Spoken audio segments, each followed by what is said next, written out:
nós terminamos a semana passada aquelas 8 regrinhas, né? Para entender um pouco mais sobre os 10 mandamentos. Vamos fazer um resumo aqui rapidamente, para lembrarmos aí aquilo que nós já caminhamos nessa sequência sobre o tema ética cristã. Essa é a nossa quarto tema, só que são várias aulas, né? Então cada parte acabou usando 2 ou 3 aulas. Então, mas seria a nossa quarta divisão aí. E hoje com o objetivo de responder por que devemos observar ainda os 10 mandamentos. Né? Se os 10 mandamentos é do Antigo Testamento, se a salvação é pela graça em Cristo Jesus, então por que eu tenho que guardar os 10 mandamentos? Esse é o nosso objetivo no dia de hoje. Mas antes, vamos então aí para o nosso resumo. Primeiro nós trabalhamos e definimos aí ética, né?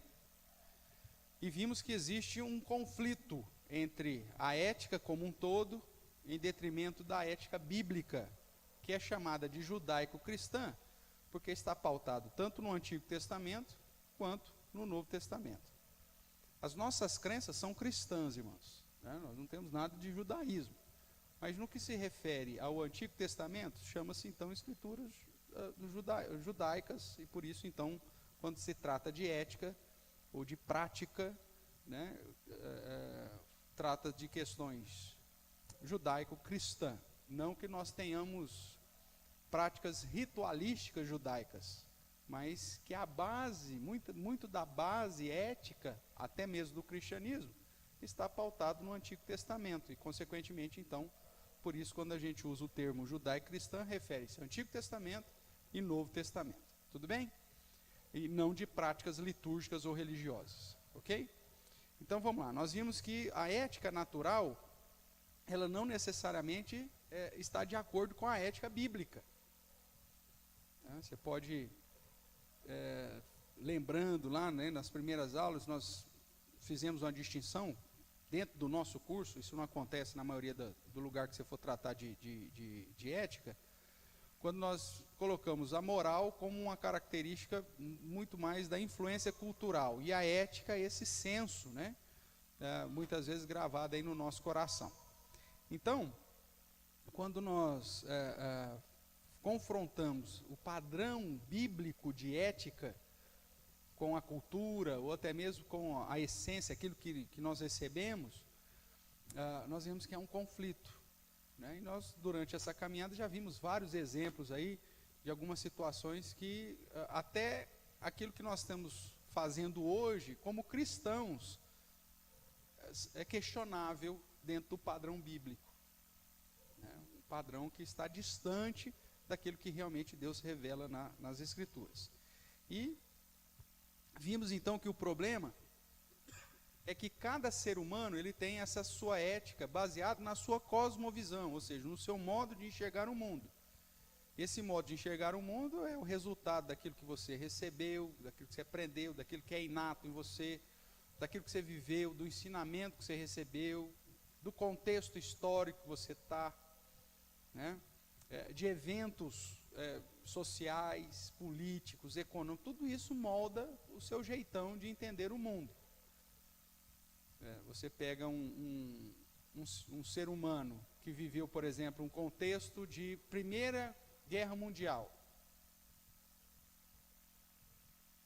ou Segunda Guerra Mundial, e você pega, talvez, alguém que viveu num contexto já que totalmente de paz, o modo de enxergar o mundo é completamente diferente. A nossa civilização hoje, por que ela questiona, trata de tantos assuntos que há 50 anos atrás era inconcebível pensar? Porque a estrutura da civilização hoje me permite pensar isso. Né? Quando você está vivendo um período de guerra e de defesa nacional, né? O modo de você enxergar até mesmo a questão da preservação da raça é diferente. Né? O modo do homem lidar com a questão da proteção, da provisão, é diferente. Então, o contexto histórico que você está vivendo também vai influenciar a sua cosmovisão. E isso, então, de acordo com todas essas situações, se torna praticamente impossível harmonizar a ética humana, que é aquilo que se chama ética natural, a um padrão comum nascido no próprio homem. Você nunca vai encontrar alguém com a mesma cosmovisão ipsis literis sua. Possível, porque cada um teve a sua experiência diferenciada. Mesmo os irmãos, né, que nasceram na mesma família, no mesmo contexto, viveram as mesmas situações, vai ter um modo diferente de enxergar a vida, de enxergar o mundo. Né, passaram pelas mesmas diversidades, tiveram o mesmo pai, a mesma mãe, receberam o mesmo tratamento, receberam tudo de modo, mas vai ter um modo diferente de enxergar o mundo. Então, se a gente fosse pensar numa possibilidade de tentar procurar um denominador comum das nossas práticas de vida, do nosso modo de enxergar o mundo, da nossa ética, é impossível harmonizar. Porque diante de alguma situação, para você é normal, para mim não é.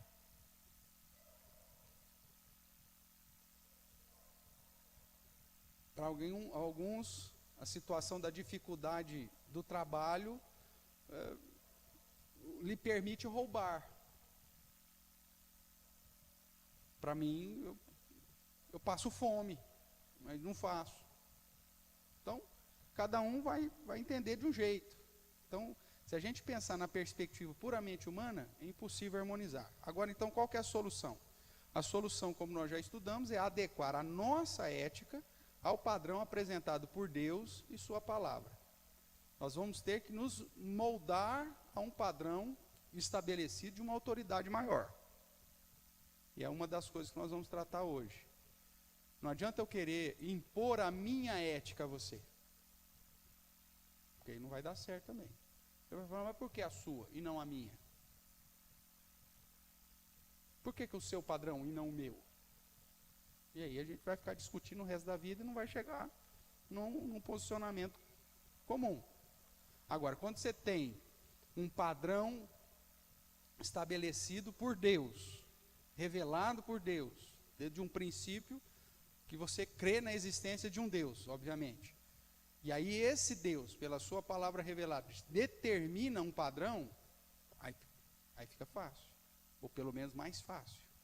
Porque não é minha vontade contra a sua, mas uma vontade revelada que vai moldar tanto a minha quanto a sua postura.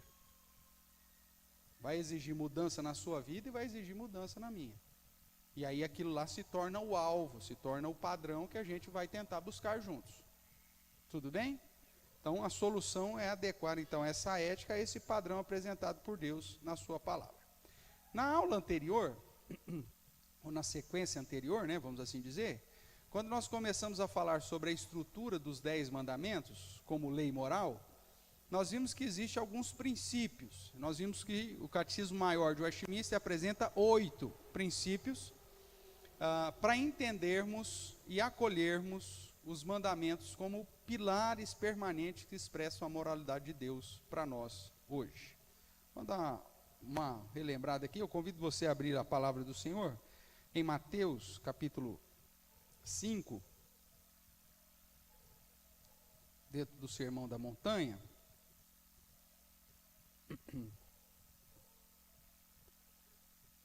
O verso é de número 18.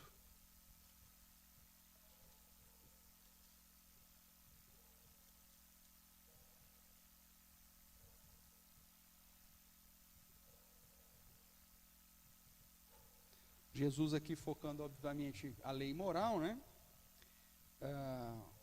Ele vai dizer assim no 17: não penseis que vim revogar a lei ou os profetas. Não vim para revogar, mas vim para cumprir. E aqui, inclusive, apontando para a lei cerimonial também. E aí no verso 18 ele diz: porque em verdade vos digo, até que o céu e a terra passem, nenhum i ou um tio jamais passará da lei, até que tudo se cumpra. Aqui Jesus, de certa forma, isso aqui é amplo, esse ensinamento, mas o foco principal dele é que a lei moral de Deus foi estabelecida para toda a existência do homem, em qualquer época, todo tempo, em qualquer lugar. O padrão moral de Deus expressa a vontade de Deus para todos os seres humanos, independente da cultura em que ele está inserido, da época que ele está inserido, do contexto da história da humanidade que ele está inserido. O padrão ético que Deus revela nas Escrituras serve lá para a turma de Moisés, como serve para nós hoje no século 21. O padrão é o mesmo, é imutável, ele não muda. A moralidade de Deus é a mesma desde sempre. A moralidade ela não foi progressiva como a revelação foi progressiva, mas a moral, a prática moral estabelecida por Deus é a mesma desde sempre. Inclusive, mesmo antes da lei ter sido estabelecida de um modo escrito. Quando você olha para os patriarcas, os princípios morais de Deus já estão imputados ali. Nas histórias dos patriarcas, você já vê o padrão da moralidade de Deus sendo revelado, e manifestado ali. Só depois de muitos séculos, Moisés registra isso, legisla, estabelece claramente, escrito, tudo, mas esse padrão moral sempre foi. Desde Adão e Eva, logo depois da queda, você já vê o estabelecimento de padrões morais. O simples fato de Deus olhar para Caim e exortar que Caim faça aquilo que é correto, já demonstra isso. E depois de aplicar uma punição na perspectiva do pecado dele, também já demonstra essa moralidade. Ok? Então, o padrão moral de Deus, ele é estabelecido para toda a humanidade em todo e qualquer tempo, lugar ou contexto histórico. E é por isso que se transforma nesse patamar aí, ou nesse alvo, que aí a sua moral e a minha moral precisa observar. Só quando nós nos prostrarmos diante desse padrão moral de Deus, é que nós vamos começar a conseguir estabelecer um patamar de moralidade, até num contexto como igreja, num contexto social e dentro do nosso contexto familiar. Se as pessoas desprezarem a Deus e a sua palavra, consequentemente elas vão desprezar a sua moralidade. E aí você começa conflito, obviamente, né? Porque você vai conviver com uma pessoa que não teme a Deus e não segue a palavra de Deus, e você apresenta para ela uma moralidade, ela vai falar: você é louco, você é tonto. Você tem que aproveitar, não. A gente tem que dar o tombo mesmo. Antes eu do que ele. Não é assim? Que eu seja beneficiado. E eu faço primeiro com os outros, antes deles fazerem comigo. Essa é a moralidade do cara que não teme a Deus e que não observa os seus caminhos. Agora, se nós queremos realmente ser um instrumento para influenciar, a gente tem que estar ciente de que a lei de Deus ela foi estabelecida como padrão moral para todas as épocas, todos os tempos, todas as culturas, em todo e qualquer lugar. Tudo bem até aqui? Então vamos lá. Nós reafirmamos também, na sequência passada, que os 10 mandamentos estabelecem uma ética normativa, é uma norma, que revela o padrão de Deus, realizado por Cristo, e que deve ser observado e praticado com o máximo de empenho por nós, não para a salvação, mas em obediência e gratidão a Deus. O guardar da lei moral nos salva? Não. Porque a salvação não é por méritos. Agora, aqueles que foram alcançados pela graça salvífica de Deus, espera-se deles que eles andem segundo o padrão moral estabelecido por Deus. Se eu sou discípulo de Cristo, eu preciso andar como Cristo. Se eu fui alcançado pela graça e fui alvo do alto preço que Jesus Cristo pagou por mim, então eu preciso caminhar de acordo com o padrão que o próprio Cristo deseja e estabelece para os seus discípulos. Porque senão eu só vou ser o ouvinte, não praticante. E o que a palavra de Deus me exorta? Que o ouvinte não praticante é a mesma coisa que o ímpio. É a casa edificada sobre a areia. Não vai vir o problema e vai cair. O que faz de mim um verdadeiro discípulo de Cristo não é apenas ouvir os seus ensinos, mas é praticar. Tiago vai dizer isso claramente, que pouco importa se você é ouvinte, mas se não é praticante da palavra, não vale de nada. Jesus exorta isso nas chamadas 7 cartas do Apocalipse, às igrejas. Conheça as tuas obras, vê onde você caiu, se arrepende e pratique aquilo que tem que ser feito, as primeiras obras, o modo correto, ser fiel. Paulo vai chamar a atenção da igreja em vários momentos para que andemos de acordo com o novo homem, uma vez que fomos despidos do velho homem, revestido do novo homem segundo o próprio Cristo. Então veja, para aquele que foi alcançado pela graça de Jesus e foi impactado pela salvação que vem de Cristo, isso vai gerar mudança na postura, na prática, no procedimento. Quando nós vamos estudando sobre vida cheia do Espírito Santo, você vai ver que a armadura de Deus, a vida cheia do Espírito Santo, o fruto do Espírito Santo, são todos virtudes. É mudança de vida. Uma vida cheia do Espírito Santo, ela é vivida numa prática de vida cheia de virtudes. Qual que é o engano de Satanás para a nossa época? Que uma vida cheia do Espírito Santo te conduz à experiência sobrenatural. Não, meu amigo. Te conduz a se emocionar, a chorar. Eu conheço um monte de senhoras hoje que na juventude tinham êxtases ao ouvir o Roberto Carlos cantando. E o Espírito Santo estava ali? De jeito nenhum. O emocionalismo não significa nada. Existem muitas outras situações do dia a dia que nos emocionam, mas que ele não muda o nosso caráter. Eu posso trazer um pregador com uma bela eloquência, com todo um sistema de diafragma musical para você chorar, se lamentar e tal, mas você vai sair daqui e no outro dia você vai continuar o mesmo pecador de sempre. Quer dizer, isso não funciona. A vida cheia do Espírito Santo muda a sua essência, o seu jeitão de viver, porque começa a te adequar ao padrão moral de Deus. Então, nós vamos ver que a possibilidade, então, de nos adequar ao padrão moral de Deus só é possível para aqueles que já passaram por uma experiência de conversão, de novo nascimento, de encontro com Jesus. Porque o padrão moral de Deus, ele conflita com o nosso padrão natural, carnal. O nosso padrão carnal, ele procura satisfazer os nossos desejos. E o padrão moral de Deus é um padrão de abstinência. É um padrão de passar vontade, de abrir mão, de abnegação. E qual que é o padrão mundano de hoje? Nós estamos estudando na escola dominical, né, sobre satanismo.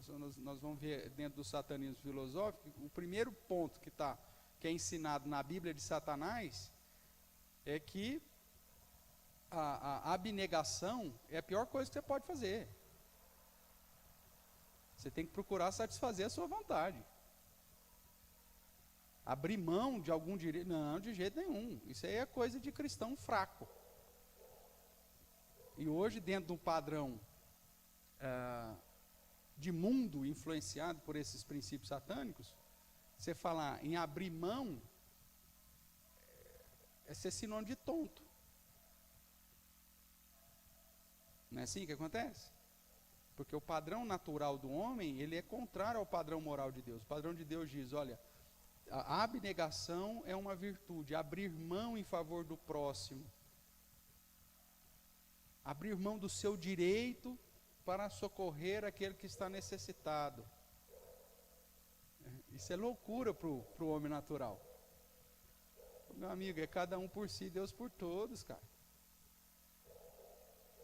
Eu vou preocupar com o que é meu.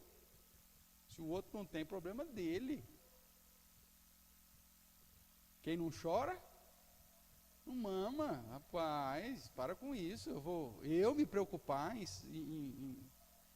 em socorrer? Não, de jeito nenhum. Sabe como que no satanismo as pessoas, é chamado as pessoas que precisam de amparo e de socorro?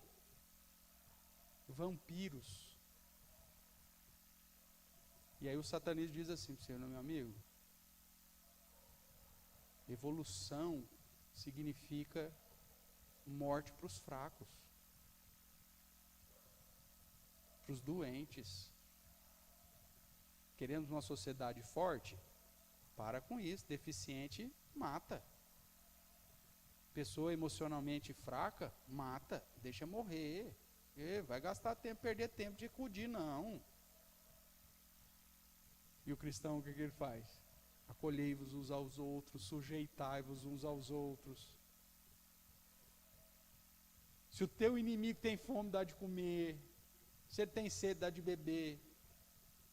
Isso está totalmente na contramão, irmãos, do padrão natural do coração humano.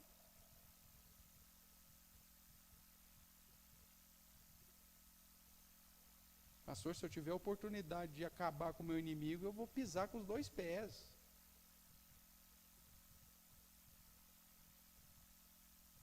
Não é assim que o mundo vai ensinar? Vai.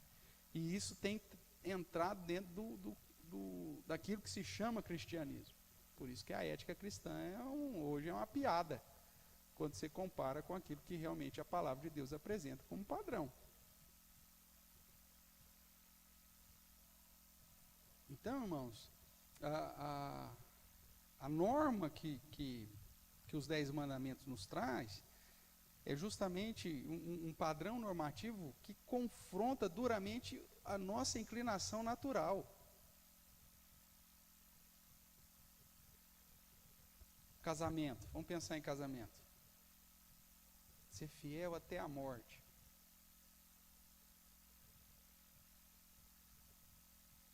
Você para com isso, cara. Onde já se viu um negócio desse? Minha mulher envelheceu.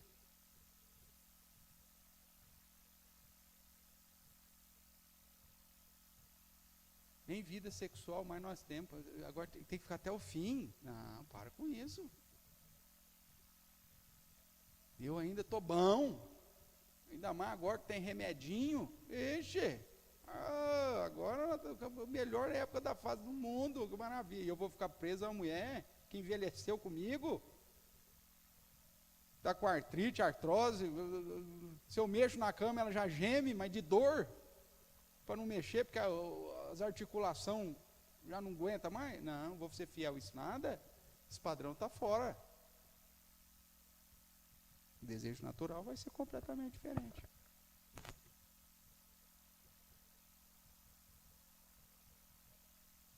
Aí o padrão cristão diz, não, até o fim. Estamos juntos. E a vida é muito mais do que simplesmente carnalidade. E aí, como que fica? Como que você lida com isso? Enquanto você é jovem é uma coisa, mas você chega numa fase da idade, e aí, como que você vai viver esse padrão de ética cristã? Não é verdade? Então, vai confrontar. E vai confrontar em todas as idades. Porque o padrão de Deus é diferente. Então, essa lei moral, irmãos, que Deus determina, ela foi resumidamente apresentada na revelação dos 10 mandamentos. Os 10 mandamentos é uma síntese, é um resumão. Porque cada um daqueles mandamentos tem um leque enorme de posturas que precisam ser praticadas e de práticas que precisam ser abandonadas. Então, o que acontece?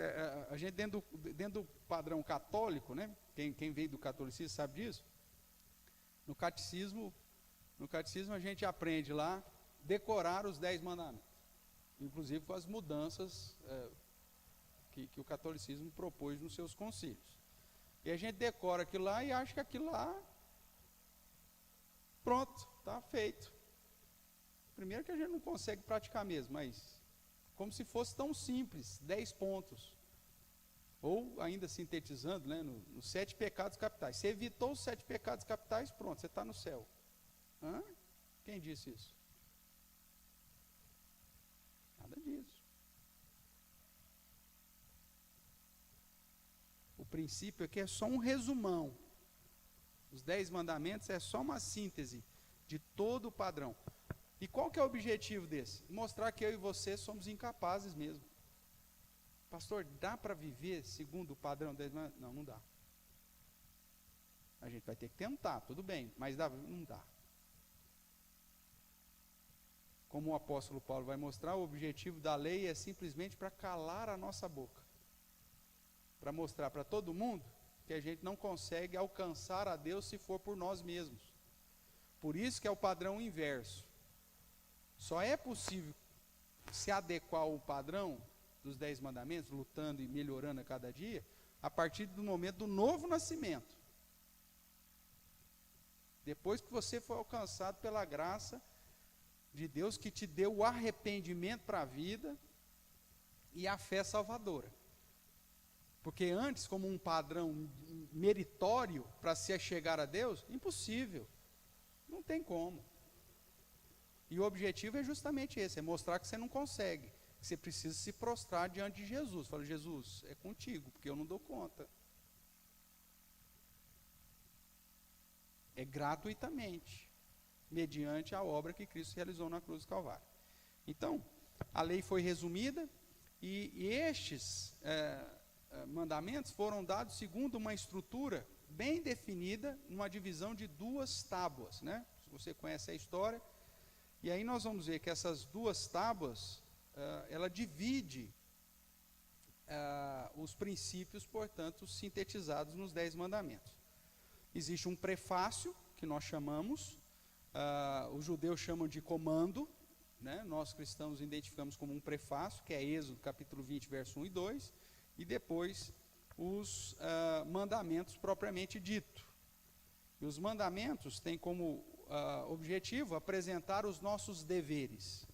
Primeiramente, para com Deus, que compreende os 4 primeiros mandamentos, de Êxodo 20, do verso 3 até o verso 11, e depois os nossos deveres para com o nosso próximo, que compreende os 6 últimos mandamentos, que vai de Êxodo 20, do verso 12 até o verso 17. Hoje nós vamos tratar um pouquinho do prefácio. Eu convido você a abrir lá, então, a palavra do Senhor, em Êxodo capítulo 20.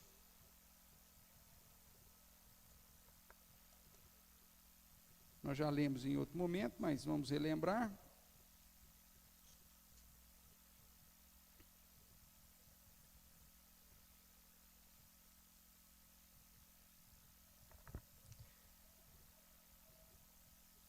Você que está com a Bíblia impressa aí, se você observar o comitê de tradução, ele já fez aquela ideia da perícope. Lembra que nós já estudamos sobre perícope? Começa sempre com a letrinha em negrito. Lembra disso? Então você vai ver aí, ó, o verso primeiro tem um ezinho em negrito, então, já o verso 1 e 2, que é o chamado prefácio. Depois, no verso 3, você tem mais um negrito. Não terás outro Deus diante de mim. Esse é o primeiro mandamento. Segundo mandamento, verso 4, tem outro negrito aí. Você consegue identificar aí na sua Bíblia? Todo mundo tem isso? Quem está impresso aí? Beleza? Então, não farás para ti imagem de escultura, nem semelhança alguma, não adorarás, não darás culto, tudo até o verso 6 é o segundo mandamento. Então, o segundo mandamento é o verso 4, 5, 6. Tem gente que fala, não farás para ti de amor, e pensa que o terceiro mandamento já é, não adorarás. Não, está embutido ainda. Faz tudo parte ainda do segundo mandamento. Terceiro mandamento, começa no 7º, no versículo 7 aí, o verso 7. Também em negrito. Perdão, também em negrito. Não tomarás o nome do Senhor teu Deus em vão. O 8 é o quarto mandamento. Tem um Lzinho aí em negrito, não é isso? Aí vai, ó, o 8, o 9, o 10 e o 11. Tudo isso faz parte do quarto mandamento. Tudo bem? Aí o quinto mandamento no 12, o sexto 13, sétimo 14, o oitavo 15, o nono mandamento no verso 16 e o 10º mandamento do verso 17. Ok?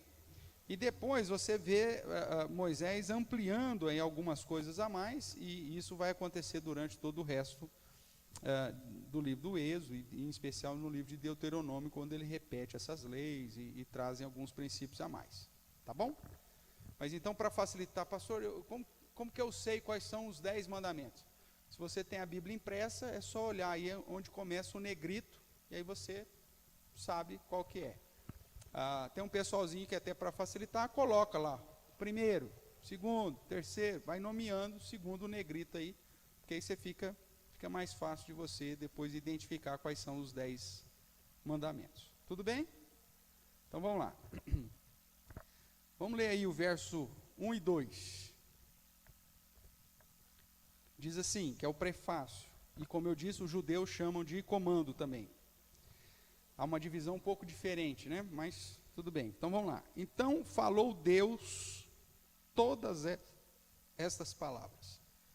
Eu sou o Senhor, teu Deus, que te tirei da terra do Egito, da casa da servidão. Veja que a base para os 10 mandamentos está no fato de que é um princípio dado por Deus, né? Eu citei lá aquela sequência de videozinhos do Dennis Prager, onde ele fala sobre os 10 mandamentos. Eu até coloquei, eu acho, no grupo, não sei se você viu, já faz um tempinho, eu coloquei lá o link. Ele faz uma apresentação muito interessante, vale a pena assistir. Ele fala, olha, os 10 mandamentos não está baseado na figura de Moisés, não está baseado na figura de um rei, não está baseado na figura de um estado, de uma nação, mas sim na figura de Deus. Porque é aquilo que eu já falei no início, se estivesse baseado na figura de um legislador, na figura de uma autoridade, ou mesmo na figura de uma nação, isso não teria autoridade suficiente para servir de parâmetro para todos, porque as pessoas falam, por que o seu padrão e não o meu? Por que esse rei e não o outro? Por que essa nação determina e não aquela? Mas quando essa autoridade é apontada para o Deus Supremo, aí muda de figura. E aí então esse padrão de moralidade é referendado na autoridade do próprio Deus. Vamos ver alguns textos aqui no livro dos Salmos para reforçar isso aí. Então vamos lá. Marque aqui Êxodo, que nós vamos voltar para ele. Mas vá comigo lá para o Salmo 119.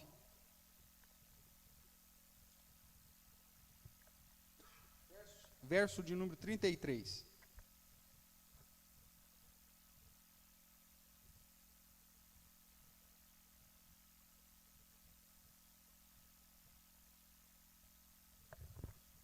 O Salmo 119 é um salmo que aponta para a beleza das Escrituras, né, da revelação de Deus. E aqui, de um modo especial, no verso 33 a 35, o salmista vai exaltar a beleza da palavra, mas do fato dessa palavra ou dessa lei ser do Senhor. O verso 33 vai dizer assim no Salmo 119: ensina-me, Senhor, o caminho dos teus decretos, e os seguirei até o fim. Dá-me entendimento e guardarei a tua lei. De todo o coração a cumprirei. Guia-me pela vereda dos teus mandamentos, pois nela me comprazo. Então, a ideia de que a lei, o ensinamento, não é do autor que escreveu, né? Mas vem de Deus. que é o padrão que nós temos de autoridade das Escrituras. Toda a Escritura é inspirada por Deus, mesmo que foram homens que escreveram. Pedro vai dizer, né, que Deus são homens separados, santos, que através da ação do Espírito Santo revelam aquilo que realmente Deus quer. Então a palavra, em última instância, é de Deus. A autoridade da palavra, da lei, do mandamento, está em Deus, e não no seu pensamento e o meu pensamento, que é algo que pode ser discutido. Mas quando a lei se apresenta como, ó, assim falou o Senhor teu Deus, aí o padrão muda. Aí você tem uma fonte de autoridade que é inquestionável no sentido de grandeza.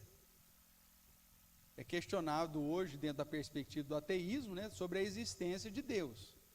Mas aí quando você então, mesmo o ateu, ele se depara com o padrão moral estabelecido pelos 10 mandamentos, ele vai chegar à seguinte conclusão: não existe no mundo, em nenhuma civilização, em nenhum padrão moral estabelecido por quem quer que seja, em qualquer religião que esse mundo já viu, um padrão tão coerente e claro, que geralmente vai trazer um benefício para todo mundo. Não existe. Mesmo hoje, se eu for pensar, vamos inventar o nosso padrão, não vai ser um padrão de igualdade, de coerente, que traz liberdade, que traz igualdade. Não existe. Porque é algo estabelecido pelo próprio Deus. Um outro salmo que eu quero chamar a sua atenção é o Salmo 139, verso 23 e 24.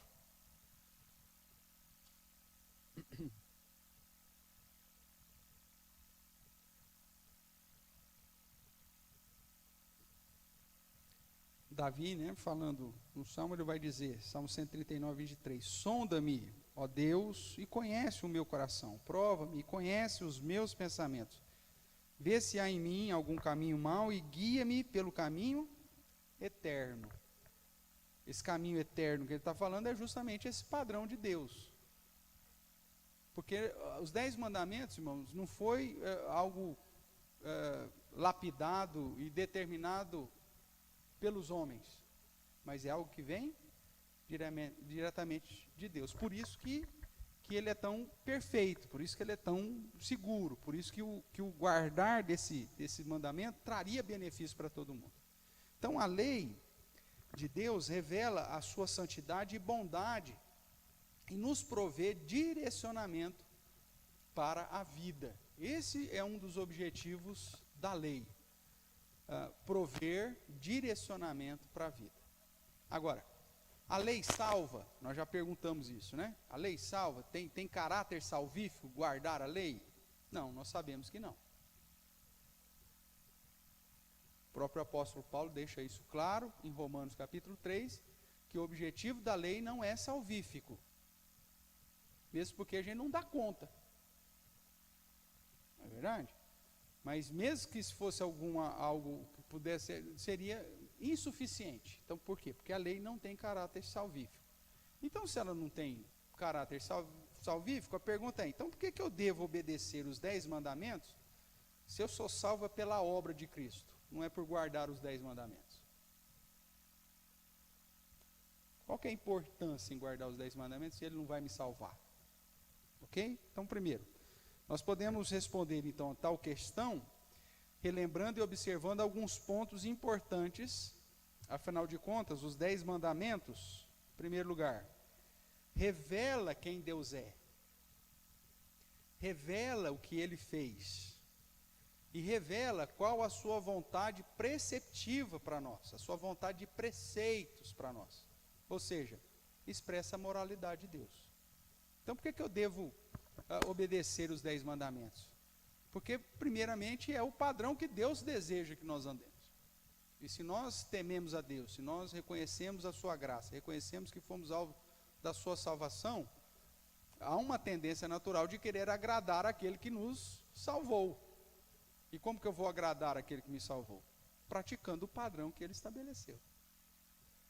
Porque nessa revelação dos 10 mandamentos, nós reconhecemos quem Deus é.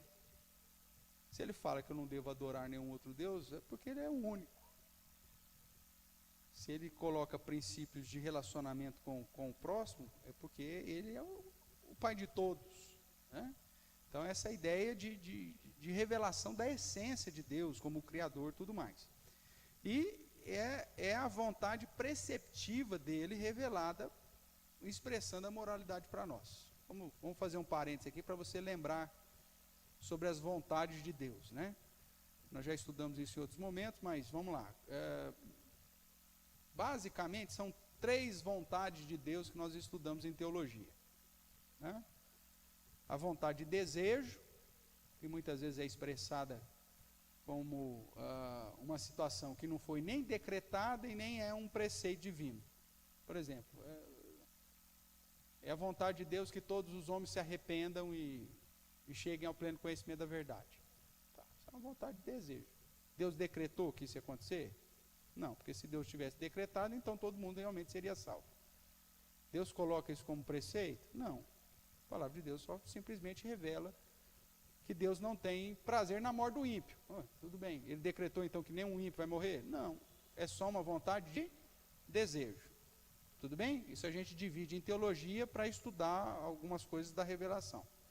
As mais importantes, além da vontade de desejo, é a vontade decretiva, que é de decreto, que trata daquela vontade que Deus determina e que vai acontecer. Quando Deus estava criando o mundo, ele disse, haja luz. E o que aconteceu? Houve luz, porque é um decreto. Aquilo que Deus decreta, isso é cumprido fazendo sol ou chuva.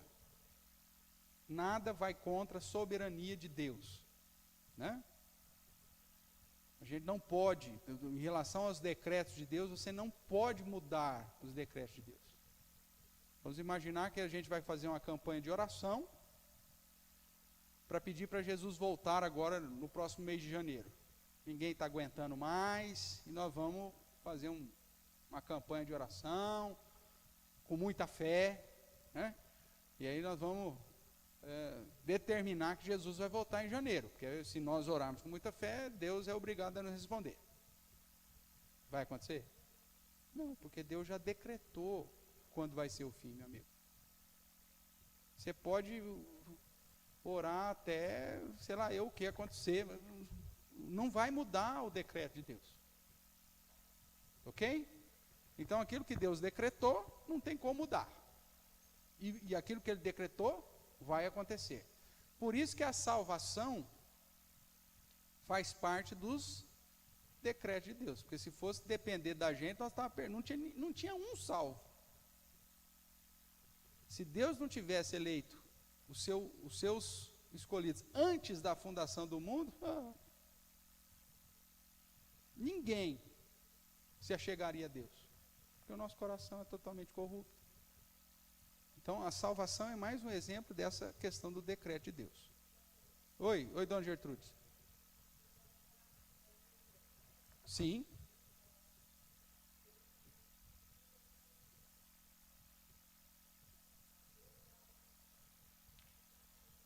A senhora está aberta aí no Salmo 139? Apesar de ser um cântico, mas já nos serve aqui para entender um pouco aí. Está no Salmo 139 aí comigo, né? Então vamos lá. Salmo 139 vai falar justamente dessa grandeza de Deus, né? Ele vai dizer, vou ler aí o verso primeiro, ó. Senhor, tu me sondas, tu me conheces, sabe quando me assento, quando me levanto, de longe penetras os meus pensamentos, esquadrinhas o meu andar, o meu deitar, conhece todos os meus caminhos. Ainda a palavra não me chegou à língua e tu, Senhor, já conheces todas. Tu me cercas por trás, por diante, sobre mim pões a mão. Tal conhecimento é maravilhoso demais para mim, sobre modo elevado não posso atingir. Para onde me ausentarei do teu espírito? Para onde fugirei da tua face? Se eu subo aos céus, o Senhor está lá. Se eu faço a minha cama no mais profundo abismo, quem está lá? Deus também está lá.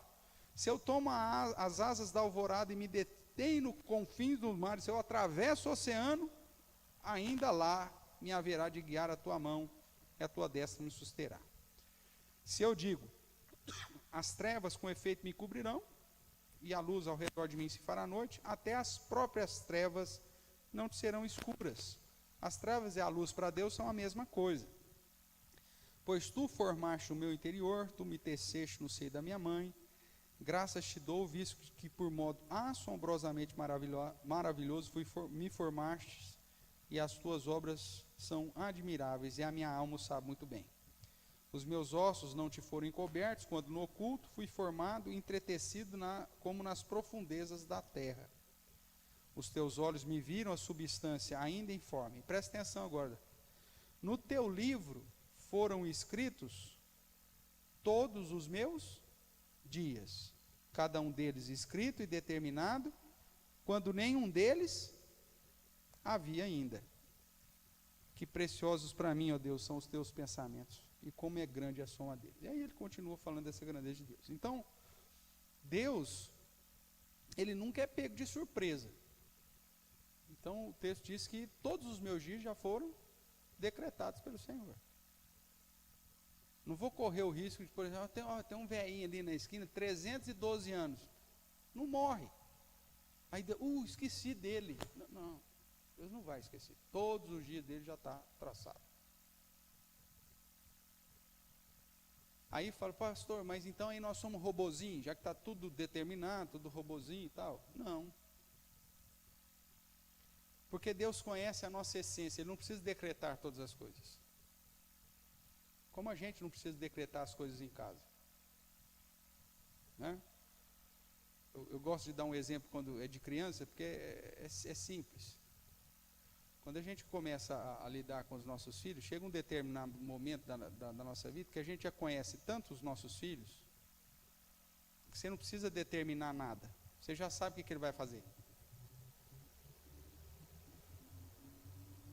É da essência dele. Vamos pegar um exemplo assim bem simples.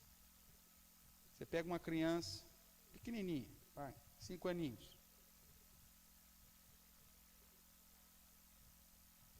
Aí você deixa ela na sala, assistindo televisão, aí você põe lá um chocolate na mesa de centro. Você abre o chocolate, deixa lá a barra de chocolate lá. Você precisa determinar que ela coma aquele chocolate? Não. É só você virar as costas, ele vai fazer isso. Ou não? Vai acontecer ou não vai? Foi feita uma pesquisa,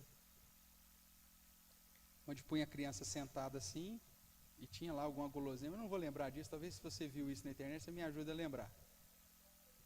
A senhora viu isso? Não pode tocar no bolo, não pode comer o bolo, uma coisa assim. E o cara saía, a pessoa saía, né? E deixava a criança lá, 5, 10, 15, 30 minutos. Aí a pessoa voltava. Você comeu o bolo? Não. Eu? Não. Não, mas está mexido esse bolo aqui. Não, mas foi eu não. A senhora viu isso?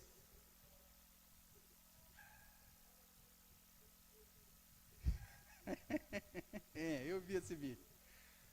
Precisa determinar que ele faça aquilo? Não, é da índole dele. Então, tem muitas situações que Deus não precisa decretar na sua vida. Deus, é só Deus deixar de agir na sua vida, que Ele já sabe o que você vai fazer. Sabe por que você não peca tanto quanto você estaria, você seria capaz de pecar? Porque a mão de Deus nos sustenta. O Espírito Santo de Deus é que ainda mantém esse mundão velho de Deus do jeito que está.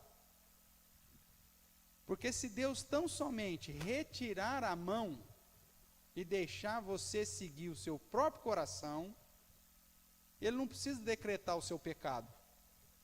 É só Ele parar de agir no sentido de fazer com que você seja obediente. Se Deus simplesmente tira a mão da graça Ele já sabe o que você vai fazer. Então Deus não precisa decretar o mal, Deus não precisa decretar o pecado, porque isso já está em nós. É só Ele parar de agir em nós, a gente vai fazer aquilo que nos é natural. Quando você está, a pessoa que estava ali fazendo a entrevista com a criança estava lá, o bolo estava lá, eles estavam conversando, o menino nem olhava no bolo. É só o cara sair da sala, aquele bolo vira a maior tentação da criança. E ela peca, ela toca no bolo. E depois mente dizendo que não tocou. Aí eu tinha umas crianças que ficavam assim, mas está sujo aqui. Hã? Não. Então veja, o decreto de Deus é uma coisa. Então o fato de ele ter decretado todos os meus dias e saber nunca ser pego de surpresa, não significa necessariamente que ele determinou os meus atos. Não, Deus não precisa decretar os meus atos, porque ele já sabe da minha essência. Por isso que Paulo diz que aqueles que Deus tirou a mão, os entregou. O texto usa essa expressão, Romanos capítulo 1, lembra lá? E Deus os entregou às suas próprias paixões. Deus os entregou ao seu próprio entendimento.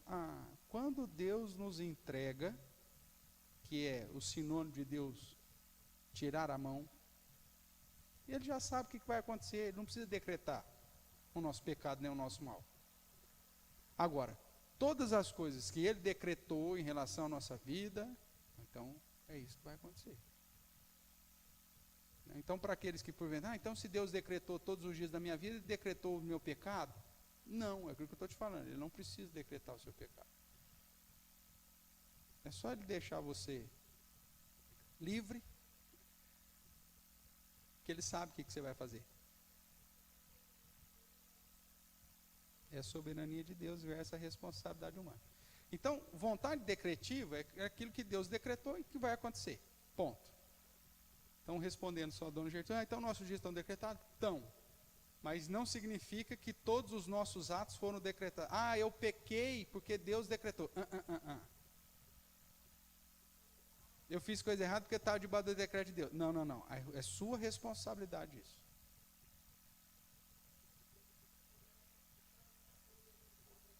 Eu matei o fulano porque Deus decretou. Não. Sim. Não, você tem... Há esse contraste, né, da soberania de Deus versus a nossa responsabilidade. Quando nós tomamos as decisões erradas e fazemos as besteiras na nossa vida, é responsável nós decidimos isso. Agora, Deus sabia que a gente ia fazer isso? Sabia, faz parte da nossa essência. Um exemplo clássico disso, bíblico, é a traição de Judas. Apesar que o texto bíblico ainda diz que o Satanás entrou em Judas para o trair. Mas era só Deus deixar Judas fazer aquilo que o coração dele queria, porque ele era um zelote, ele queria que Jesus fosse o rei de Israel terreno. Então, Deus não precisava ter decretado o filho da perdição, e já poderia acontecer naturalmente. Mas no caso de Judas ainda você tem o fato de que Jesus diz, inclusive, eu só perdi aquele que estava destinado a ser perdido. Então aí você vê um decreto, mas isso não isenta, inclusive, a responsabilidade de próprio Judas. Tudo bem até aqui? Então, vontade decretiva. E a terceira vontade, que é essa que nós estamos tratando aqui, que é a vontade de preceito. O que é uma vontade de preceito? Não é aquilo que Deus decretou, mas é aquilo que Ele coloca como norma. É um preceito. Não furtarás. Se Deus tivesse decretado isso, imagine que Deus falou, eu vou criar o homem, estou decretando que esse homem é incapaz de roubar. Nós conseguiríamos roubar? Não, porque se Deus tivesse decretado isso, ninguém conseguiria romper esse decreto de Deus. Mas Deus deu como preceito, é um padrão. Não faça isso. Só que, como é preceito, não é decreto, infelizmente, toda hora eu estou descumprindo. Tudo bem? Então, por que eu devo guardar os 10 mandamentos? Primeiro, porque revela quem Deus é, o que Ele fez e qual que é a sua vontade para mim.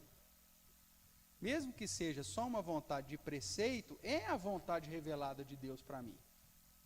E se eu amo a Deus, e se eu reconheço aquilo que Jesus fez por mim, então fazer a vontade de Deus passa a ser algo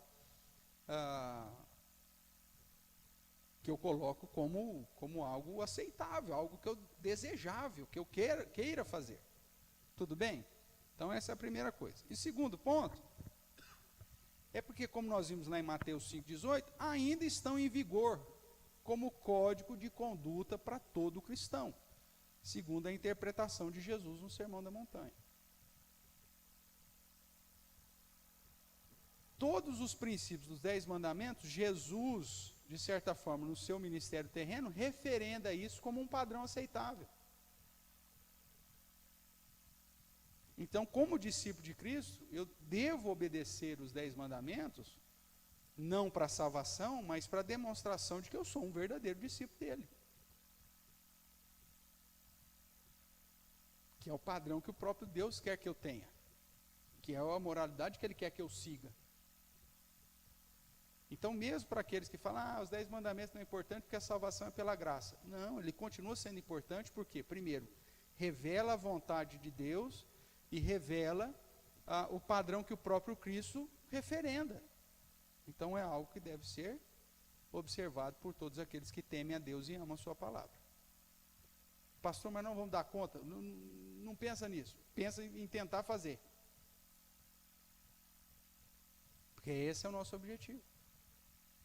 Procurar isso como um padrão a ser obedecido. Então, desse modo, nós podemos dizer que devemos observar os 10 mandamentos para agradar a vontade revelada de Deus e nos alinhar à verdade divina, gerando benefícios para nós mesmos, gerando bem-aventurança para nós. Guardar os 10 mandamentos traz benefício? Sim ou não? Claro que traz. Até para o ateu. Se ele guardasse, traria. Se você pensar numa comunidade onde os mandamentos relacionados ao próximo fossem observados por todos, ou pelo menos as pessoas tentassem aplicar aquilo, a sociedade seria muito melhor do que ela é.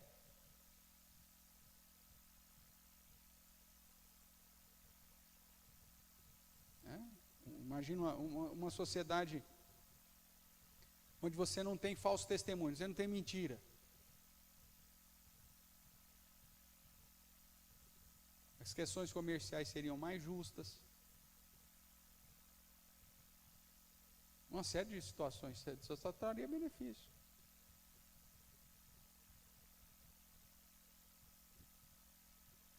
Às vezes até o foco de vida, que nós damos mudaria.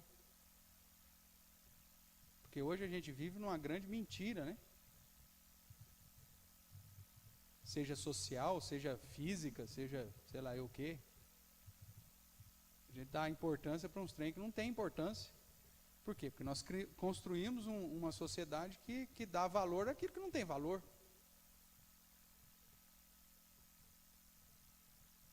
Se o cristianismo andasse da maneira que deveria andar, certamente muitos padrões que nós temos hoje, que é tido como algo importante e que é fútil, talvez não teríamos esse padrão. Paulinho.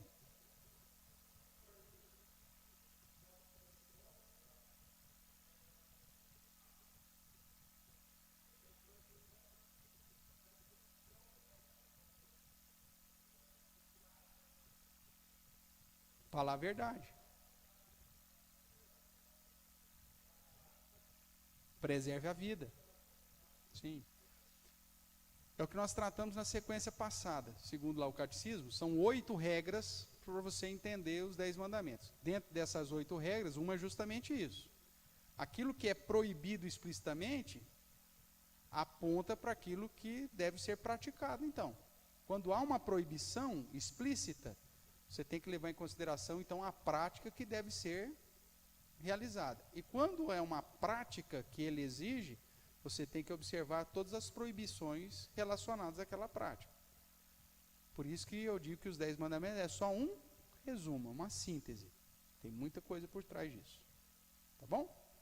Então vamos lá, irmãos. Então como que nós podemos observar e obedecer os 10 mandamentos? Os 10 mandamentos, ele primeiro revela a nossa pobreza espiritual, a nossa incapacidade de salvar a nós mesmos. Sendo assim, sabemos que para obedecer à lei moral, o homem natural precisa ser regenerado. Não dá para obedecer os 10 mandamentos ou colocá-lo em prática na sua vida sem primeiro passar pelo novo nascimento, sem ser convertido, estar unido a Deus pelo Espírito Santo e na mediação de Jesus Cristo. O cara não teme a Deus. O cara não reconhece as Escrituras como revelação de Deus. Esse cara vai obedecer os 10 mandamentos? Não vai, cara. Ele vai confrontar totalmente. Mesmo que é um padrão estabelecido pelo Deus Criador, mas ele é aplicável e de uma maneira naqueles que realmente passaram pelo um processo de novo nascimento com Deus. Senão, vai ser, o máximo que vai ser é um conflito. O máximo. O cara ainda vai ficar, a lei diz isso, né, os 10 mandamentos diz isso, fazer aquilo. O máximo que ele vai ter lá é um desconforto. Mas na hora do vamos ver, o que ele vai decidir para fazer o quê? O contrário.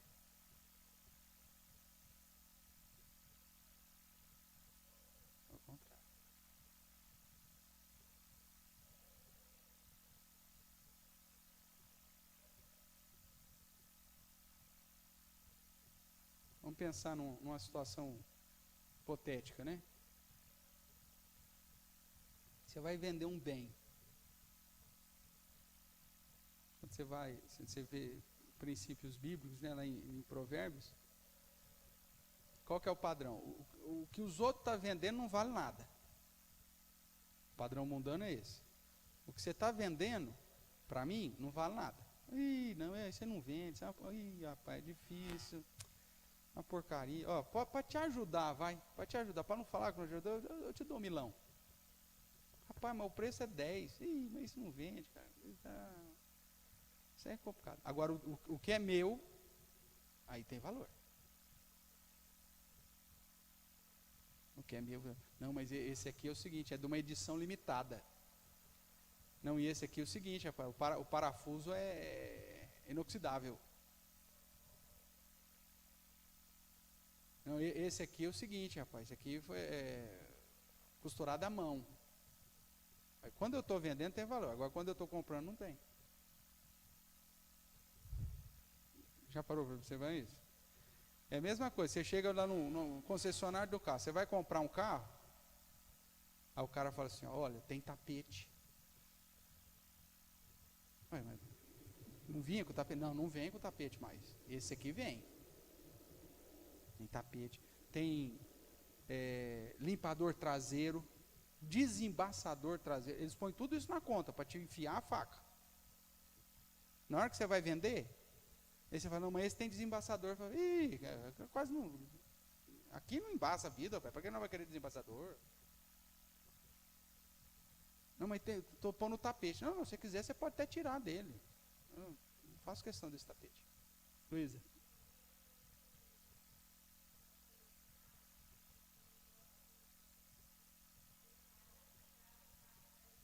Ah, é filé. Uhum. A maquiagem começou a descer, né?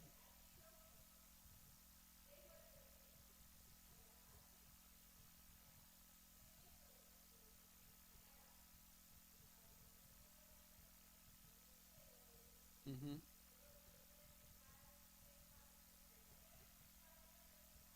Entendi. Sim. Falou, tem que fazer tudo isso. Claro. Olha aí.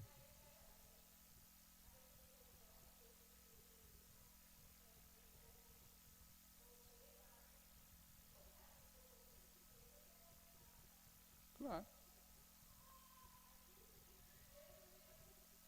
Então, porque você vai com o adesivo da garagem, o mecânico já está tudo no esquema. Fala, não, esse carro está bom, esse carro está...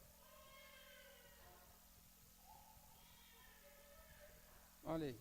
Rapaz, se fosse um padrão ético cristão, teria que passar por uma situação dessa? Não teria.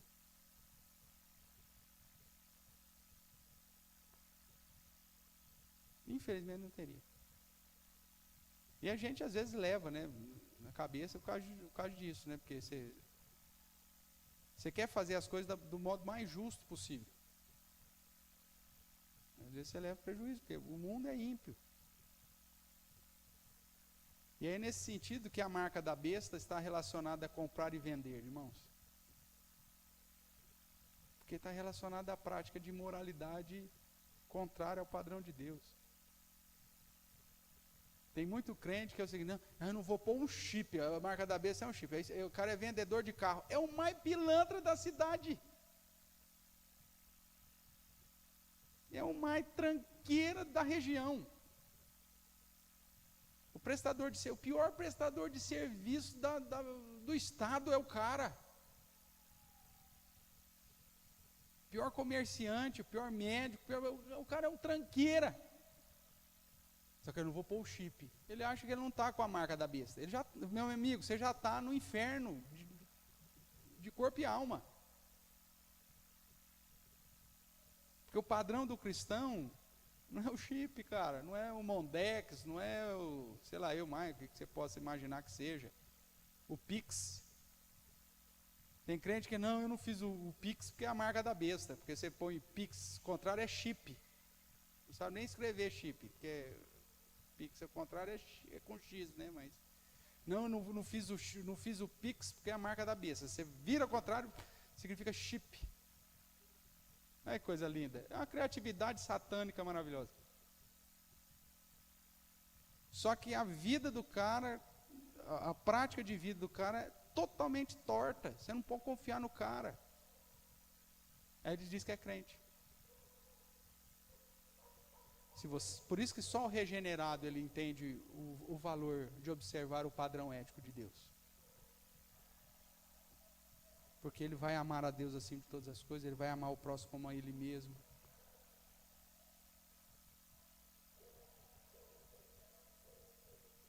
Ele vai ser transparente. E outra, a palavra dele tem valor. É uma série de situações. Agora, o padrão dos cristãos de hoje está todo amoldado a um padrão distante daquilo que a palavra de Deus apresenta. Não se estuda isso mais, em lugar nenhum. Pensa na sua vida, quantos anos de cristianismo você tem, quantos anos você estudou o padrão moral de Deus? Tem cristão que nunca estudou isso na vida. E acha que está sendo...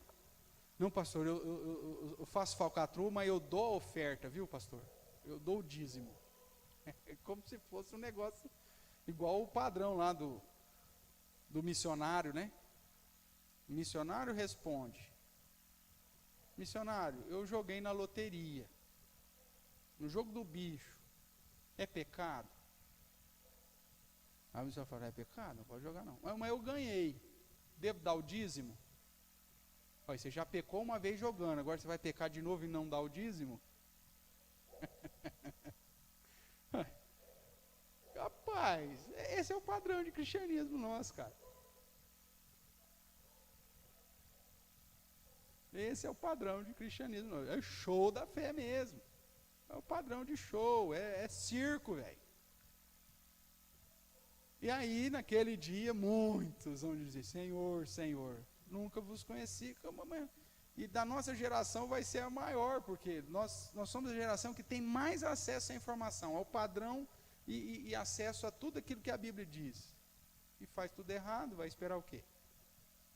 Estamos enrolados. Então, para desfrutar realmente de uma prática condizente com os mandamentos do Senhor, com o padrão moral de Deus, você precisa ser crente, você precisa ter passado pelo novo nascimento, senão não tem jeito. Senão vai ser só um padrão moral, mas vai estar distante, aquilo não faz sentido para você. Somente debaixo da graça do Pai, da ação do Espírito Santo e revestidos da obra de Cristo, é que nós podemos obedecer. Agora, isso não isenta a luta e o esforço da nossa parte. O fato de saber que é um padrão alto e que a gente vai continuar deslizando e falhando, não isenta a nossa responsabilidade de lutar e buscar esse padrão. Eu vou falhar? Vou falhar, mas o Senhor me ajuda, perdoa, arrepende, restitui, fiz errado, restitui quem eu dei tombo. E aí o padrão vai. É simples, irmãos. Pedir perdão é fácil? Quando você peca com alguém, é fácil você chegar para a pessoa e pedir perdão? Você acha que é fácil? Se for da boca para fora, tudo bem. Mas se for um perdão verdadeiro, que você tem que se humilhar, é super difícil. O mais fácil seria o quê? Não fazer nada errado para não ter que pedir perdão. Mas mesmo sendo difícil perdoar, a gente faz as coisas erradas toda hora. Não é assim? Agora, isso não isenta a minha responsabilidade. Não é porque é difícil que eu falo, Senhor, o Senhor sabe, o Senhor já me deu a salvação em Cristo Jesus mesmo, então está tudo certo, boa. A ideia, irmãos, é que nós devemos lutar. Veja, o padrão de cristianismo, abnegação, abstinência, aprender a passar vontade. Esse é um padrão do cristianismo bíblico.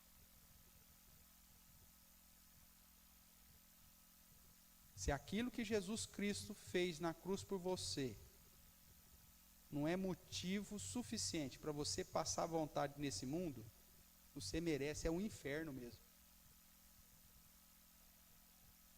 Vou repetir. Se aquilo que Cristo fez na cruz do Calvário em teu favor não é motivação suficiente para você aprender a passar vontade nesse mundo, então você não merece a salvação realmente. Não, lógico que você não merece mesmo, mas talvez que ela nem chegue para você, é melhor que você vá para o inferno. Porque se aquilo, tem gente que fala assim, eu quero ser cristão, mas isso aqui eu não abro mão. Isso aqui não dá para abrir mão. Meu amigo, se aquilo que Cristo fez para você não é suficiente para você abrir mão de qualquer coisa na sua vida, em prol de fazer a vontade do Senhor, então você não entendeu nada. É melhor que você vá para o inferno mesmo. Porque tem gente que fala assim, pastor, eu venho na igreja, eu gosto de estudar a Bíblia, mas meu vício não dá. Isso aqui eu não tenho como abrir mão. Então você não entendeu nada que aquilo que Cristo fez por você. São ídolos. Você está colocando outras coisas no lugar de Deus. Madeira e pedra, é isso aí. Você está roubando e jurando falsamente. O que nós pregamos domingo passado. Então, quando você vai para Lucas 14, por exemplo, Jesus diz que a gente tem que amar Ele acima de qualquer outra coisa. É a abnegação. Quer ver? Abra a sua Bíblia lá rapidinho. Lucas capítulo 14, verso 25.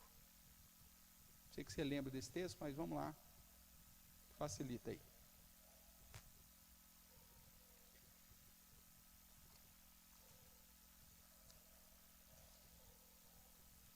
Tanto Lucas 9 ele trata disso, mas Lucas 14 fica mais claro, né? 25, Lucas 14, 25. Grandes multidões o acompanhavam, e ele voltando-se lhes disse, se alguém vem a mim, e não aborrece seu pai, mãe, mulher, filhos, irmãos, irmãs, e ainda a sua própria vida, qual que é a conclusão? Não pode ser meu discípulo. Se Deus não for a prioridade na sua vida, acima de todos os seus relacionamentos sociais, familiares, você não pode ser discípulo dele. Meu amigo, olha que coisa difícil. Pastor, mas meu pai, pastor, minha mãe, pastor, minha mulher, pastor, são meus filhos. Mas se você não amar Jesus mais do que é isso, você não pode ser discípulo dele.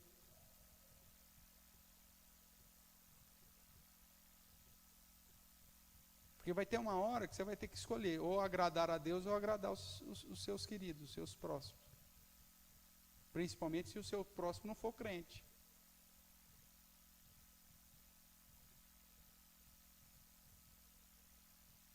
Ainda mais diante da postura permissiva que nós estamos vivendo no mundo de hoje.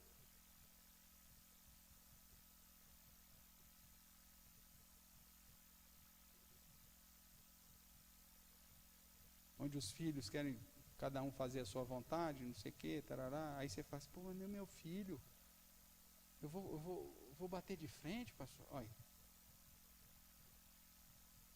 Ah, mas eu não tenho que amar. Você tem que amar a Deus acima de todas as coisas, cara.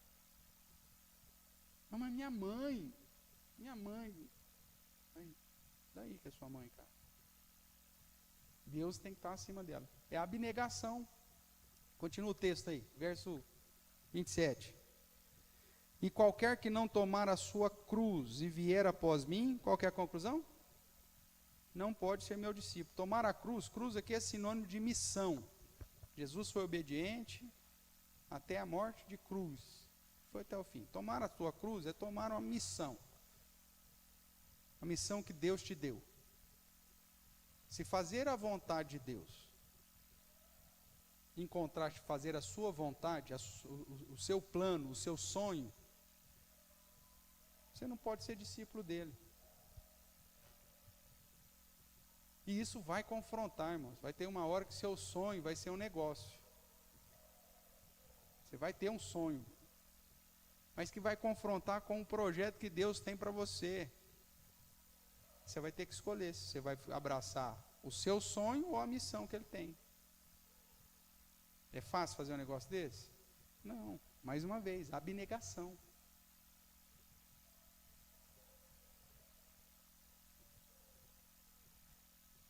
Aí ele vai contar as duas historinhas aí da construção, que você tem que avaliar se você tem dinheiro para construir, antes de começar a construir, se você tem exército suficiente para combater um exército maior que o seu, e lá no verso 33 ele diz de novo: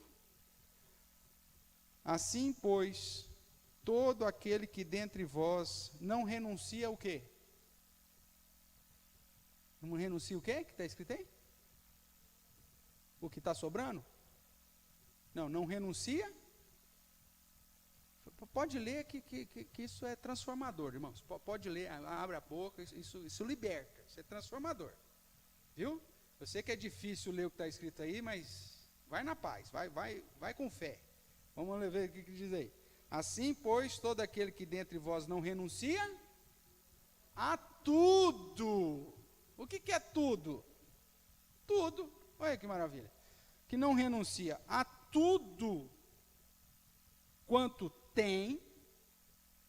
Qual que é a conclusão? Não pode ser meu discípulo. Veja, o padrão cristão é de abnegação, de abrir mão, queridos. Colocar Deus acima dos seus relacionamentos sociais, colocar o padrão de Deus acima dos seus sonhos, dos seus projetos pessoais, colocar Deus acima daquilo que você tem, tudo. O que você é, o que você tem. A sua própria vida, vai dizer lá no verso 26, né? Você amar a sua própria vida mais do que a mim, você não pode ser meu discípulo. Cleiton.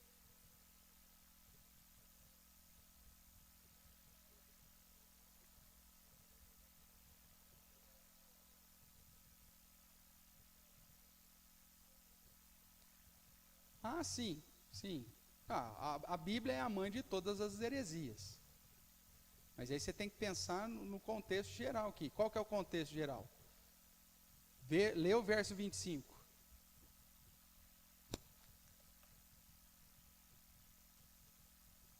Grandes multidões o acompanhavam, e ele, voltando, lhes disse: se alguém vem a mim contexto aqui é para ser discípulo dele, para segui-lo.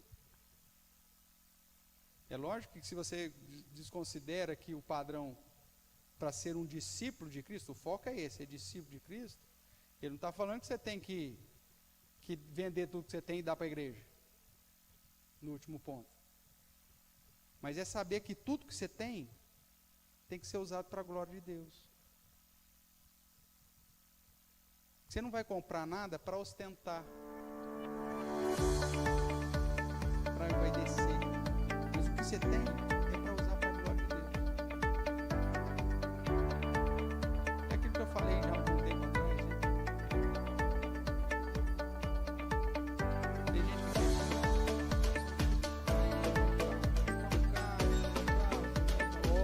vai lá e compra o carro,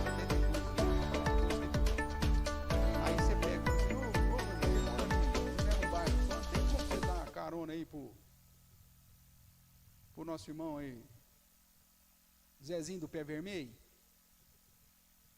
Ô pastor, limpei o carro hoje, pastor, tá chovendo, vou dar um cara, a cor do pé desse cara, não é à toa que ele chama Zé do Pé Vermelho, pastor. Não, mas o carro é de quem, meu amigo? É seu ou é para a glória desse Senhor?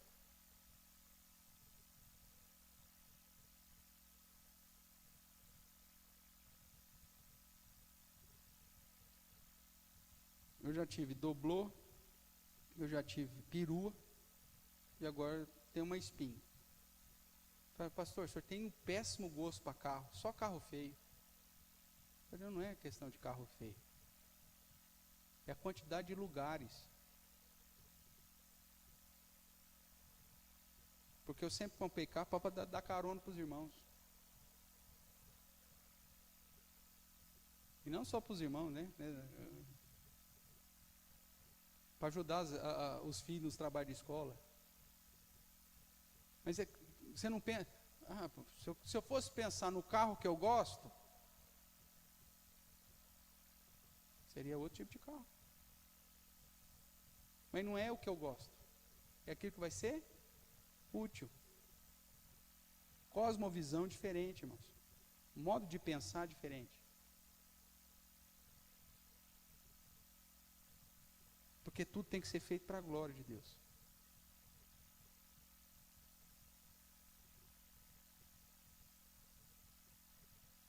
Então, é isso que está faltando, muitas vezes, no cristianismo de hoje. Porque não é um cristianismo de renúncia, não é um cristianismo de abnegação, de abrir mão das coisas. O cristianismo que está sendo ensinado por aí é um cristianismo egoísta, de prosperidade só para sua própria glória e não para a glória de Deus. Isso que está errado. Mas vamos lá que o nosso tempo está indo.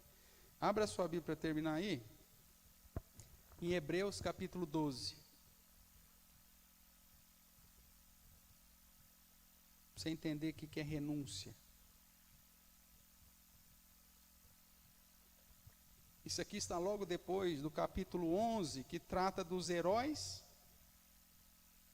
da fé. Gente que morreu por causa do testemunho, do amor a Deus e o testemunho da sua palavra. Gente que foi cerrada no meio, decapitada. Que o texto bíblico diz que eles, homens de que o mundo não eram dignos.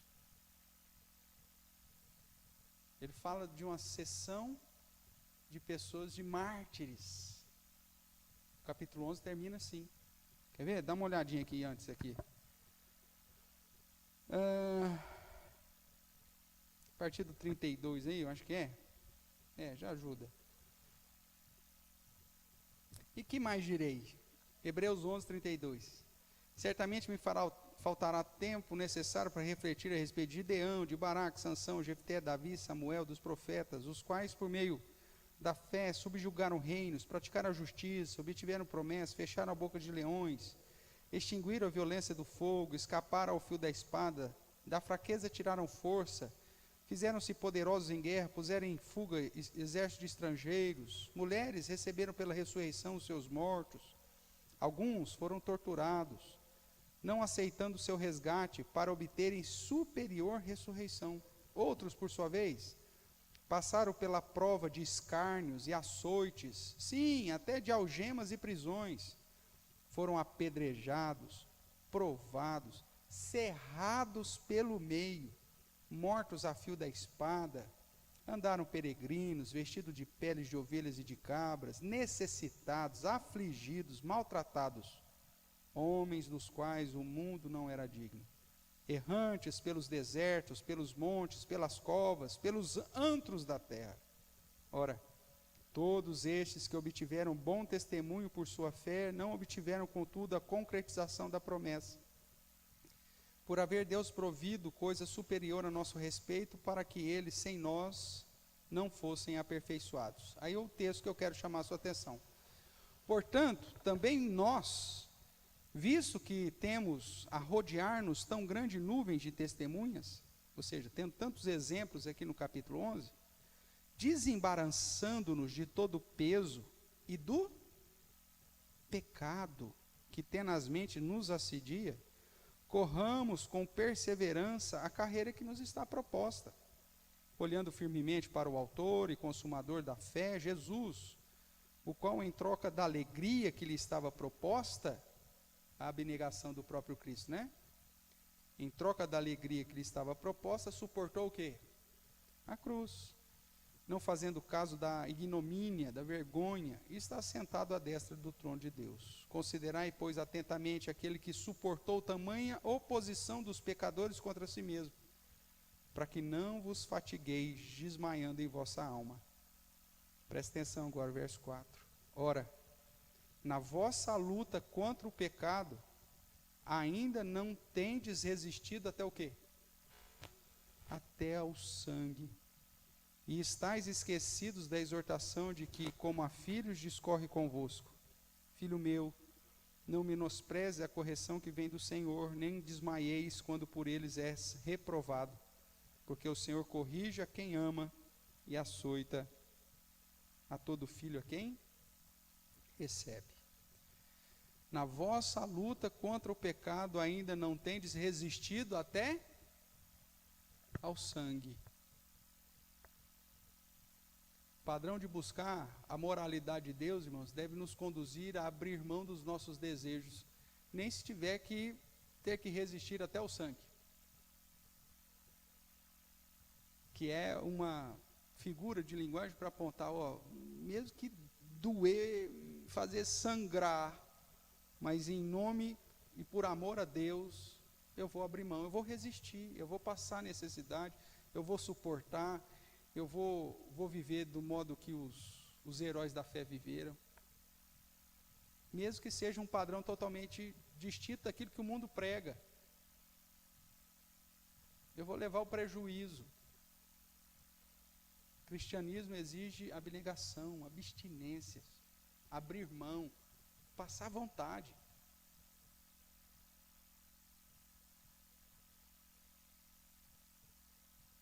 Cristo, o Paulo vai dizer, né, tendes os mesmos sentimentos que eu vi em Cristo. Mesmo sendo Deus, se humilhou, serviu até a morte. Aí você fala para o cristão hoje, meu amigo, você não consegue, por conta de Cristo, abandonar o seu vício. Por conta de um testemunho de fé, você não consegue deixar uma prática cultural. Você não tem resistido até o sangue.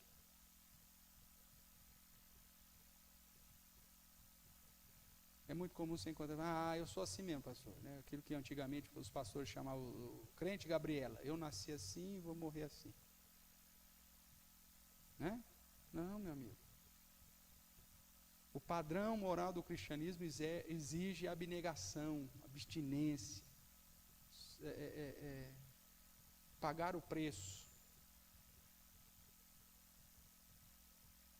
E é justamente dessa maneira que os descrentes nos confrontam, né? Mas que isso? Ai, que mal tem?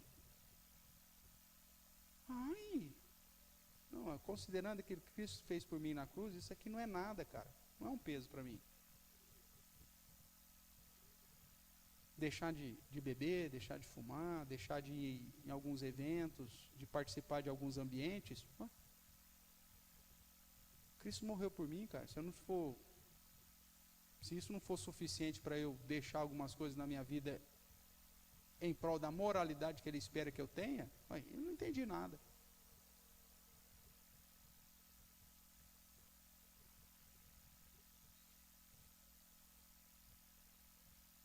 Se eu não estiver disposto a levar prejuízo por conta de Cristo ou por causa de Cristo, eu não entendi nada.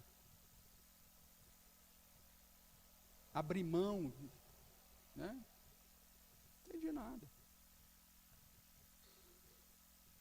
E às vezes aquilo que você deixa de abrir mão vai ser justamente a pedra de tropeço na vida do pequenininho na fé. E aí Jesus fala assim, melhor fosse que você pendurasse uma pedra de moinho no pescoço e pulasse, lançasse no rio ou no mar. Eu tenho direito de ser feliz, viu, pastor? Pastor, eu tenho direito. O senhor vai me desculpar, mas eu faço isso mesmo, viu? Eu sou apaixonada em carnaval, então eu vou mesmo. Eu fazer. Meu amigo, se Cristo não for suficiente para você resistir até o sangue contra a sua vontade, então você não entendeu nada, não.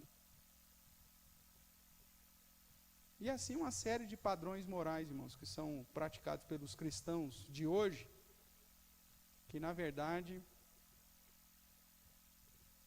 é uma vergonha para o próprio cristianismo. Agora, volto a dizer, você só vai entender isso a partir do momento que você passar pelo novo nascimento. A partir do momento que Cristo realmente for o Senhor da sua vida. Antes de ter experimentado Cristo como Senhor e Salvador da sua vida, ter se arrependido, se derramado diante do Senhor, isso vai ser loucura. Abrir mão dos seus direitos por causa de Cristo, você está louco, isso é loucura. E é isso que Paulo diz, né? A nossa pregação é loucura mesmo para o gentio. É vergonha para o judeu. Só vai entender o padrão moral que Deus estabeleceu para nós e vai desejar viver nesse padrão moral se você já passou pelo encontro com o Senhor Jesus. Senão, isso não vai fazer sentido para você. Abrir mão dos seus direitos não faz sentido para o homem natural. Deixar de satisfazer os seus desejos não faz sentido para o homem natural. Só para o espiritual. Porque o homem carnal, todas as atitudes dele é para suprir e satisfazer os seus desejos, as suas concupiscências.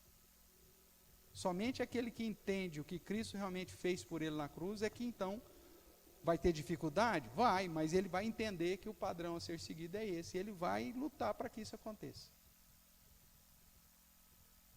Nem se tiver que resistir até o sangue. Rapaz, uma vontade, mas não faço por conta de Cristo. Amém. Que Deus te abençoe, que Deus te fortaleça e que Deus te supra.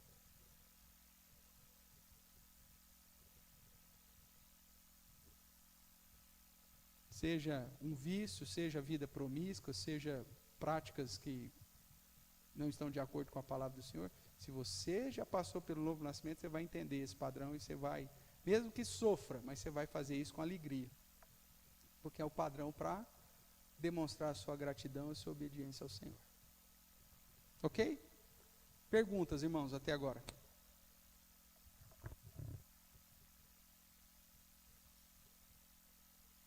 Por que eu devo, então, guardar os 10 mandamentos, se eu não sou salvo por isso? Porque é o padrão que Deus estabeleceu para mim, demonstra a sua revelação e demonstra a minha obediência e a minha gratidão. Por isso que eu tenho que fazer isso. Agora, se eu não conheci Jesus, isso vai ser uma loucura para mim. E eu não vou estar disposto a pagar o preço disso, não. Eu vou procurar uma igreja que não ensine isso. E tá assim, ó. Se você precisar de indicação, eu tenho até algumas para indicar.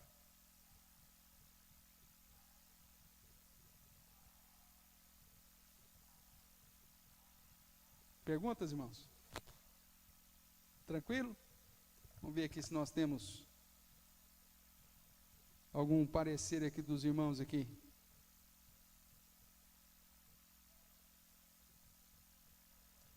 Ei, Sérgio, tá ruim o som aí, né? Vamos chegar lá.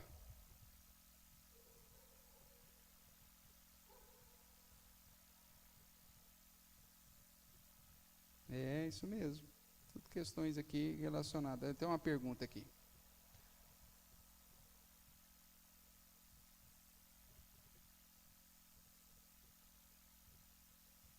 O Valdívio, eu não sei se essa questão aqui da sequência do estudo lá do Prejudice se está quebrada, não. Pelo menos a que eu enviei o link aqui no grupo da igreja, estava completo. Depois eu vou ver, qualquer coisa eu te mando. Miriane, repita a pergunta de quem... Ah, tá bom. É que às vezes não é pergunta, Miriane, às vezes é uma colocação, então fica por isso mesmo.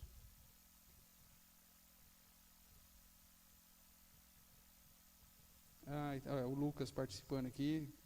O falso profeta sempre vai jogar a culpa nas ovelhas mesmo.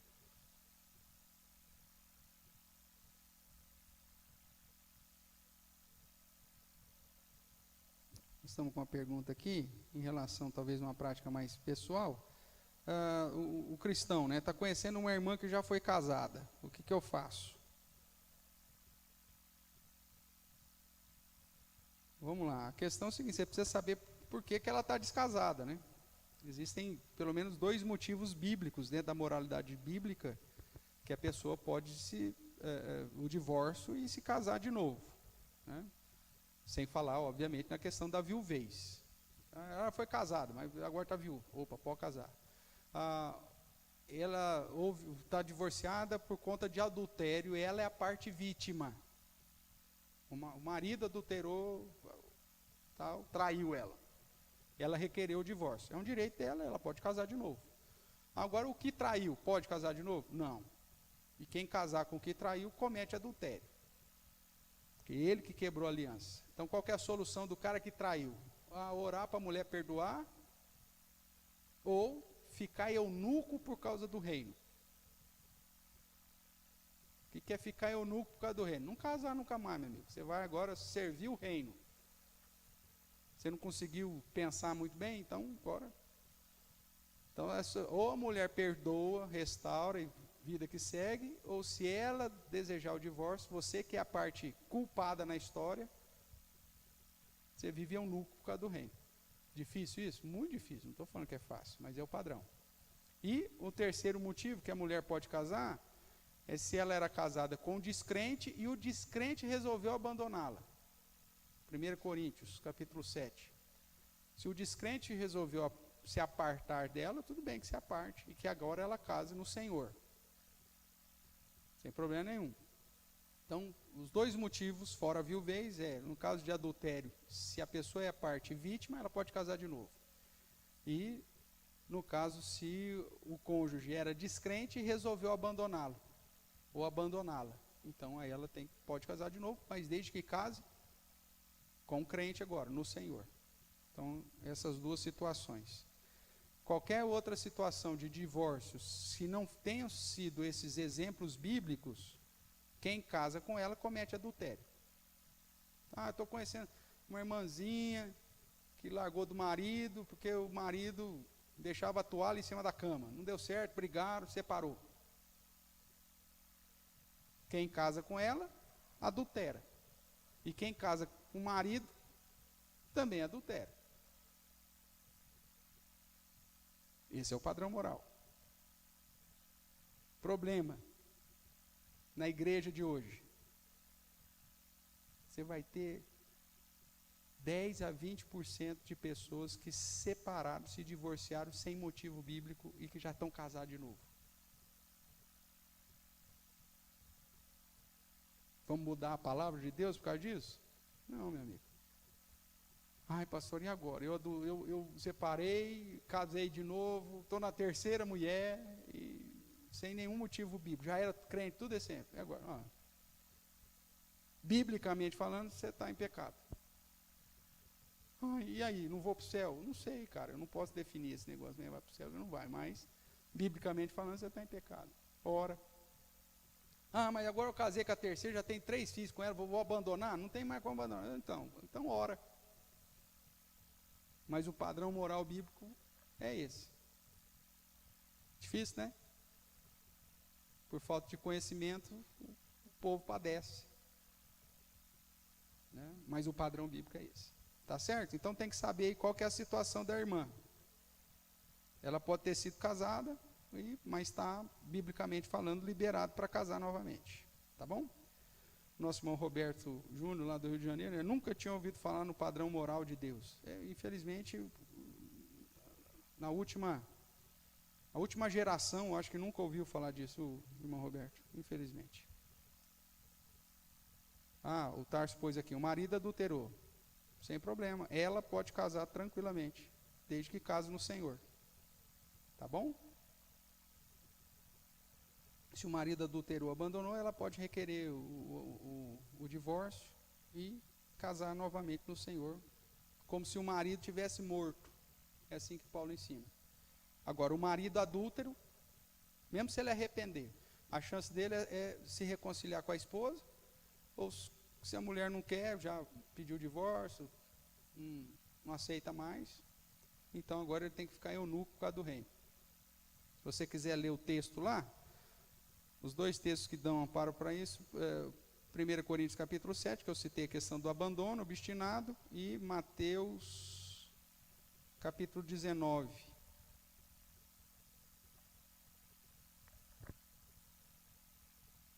Deixa eu ver se é isso mesmo.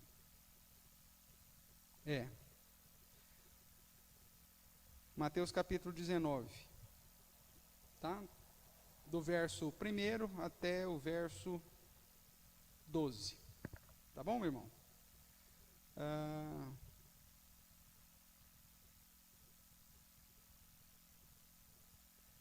Vamos lá, deixa eu só terminar aqui, irmãos, por causa do horário, mas vamos lá. Os irmãos estão perguntando, por que fala o casamento até a morte? Esse é o padrão. Quando você casa para ficar casado até o final. A morte é o meio natural para que haja separação.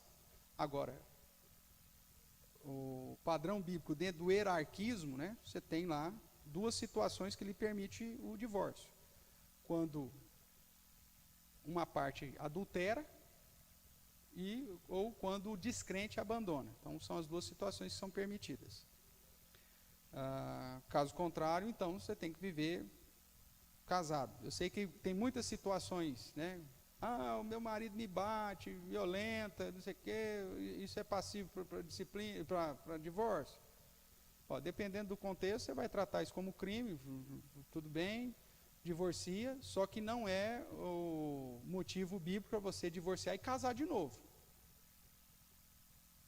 Você divorcia, o cara me batia, tudo bem, divorcia, mas vive solteiro o resto da vida e vai trabalhar para o Senhor, vai servir ao Senhor. Porque você não tem nenhum amparo bíblico que diz que porque o cara te batia, você pode casar de novo. Não pode.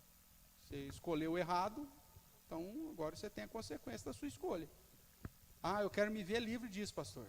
Então ótimo, mas então fica solteiro, porque esse não é motivo para um novo casamento. Pode ser até para o divórcio, você pode até separar, mas não para o novo casamento.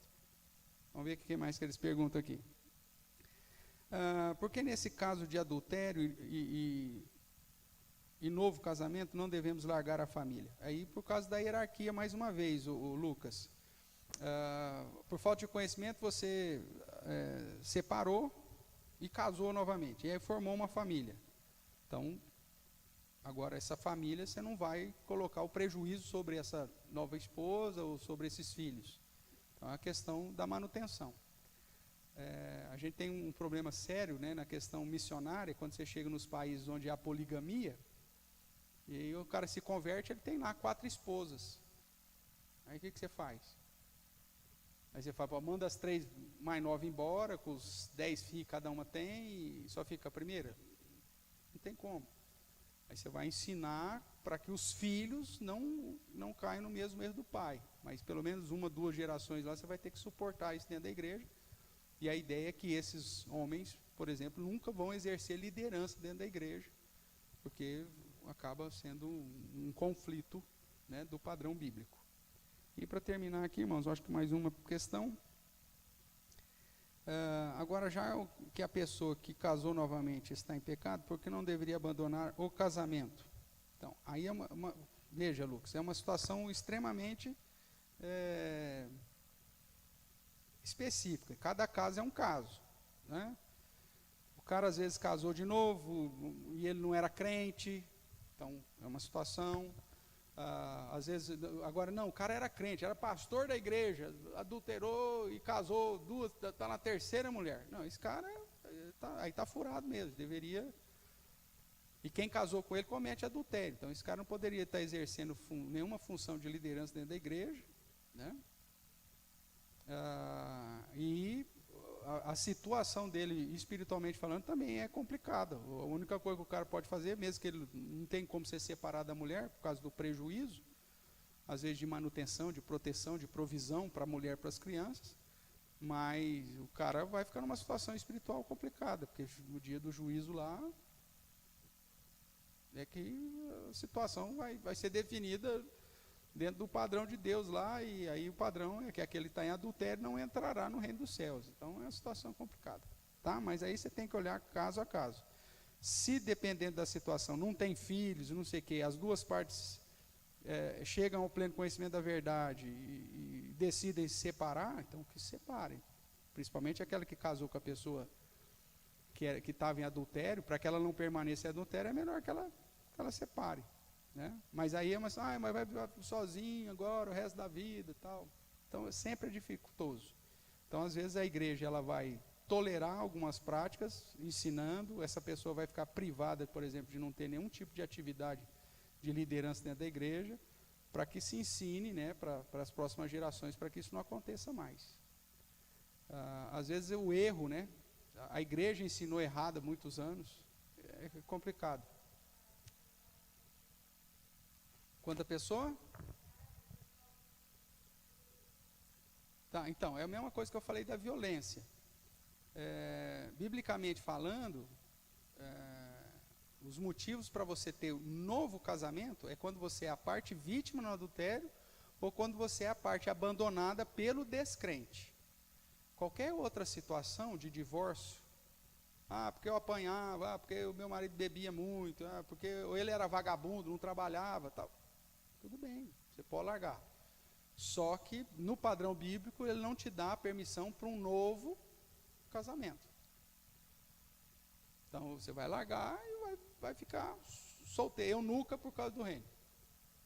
Sem relação sexual, sem vida familiar por causa do reino.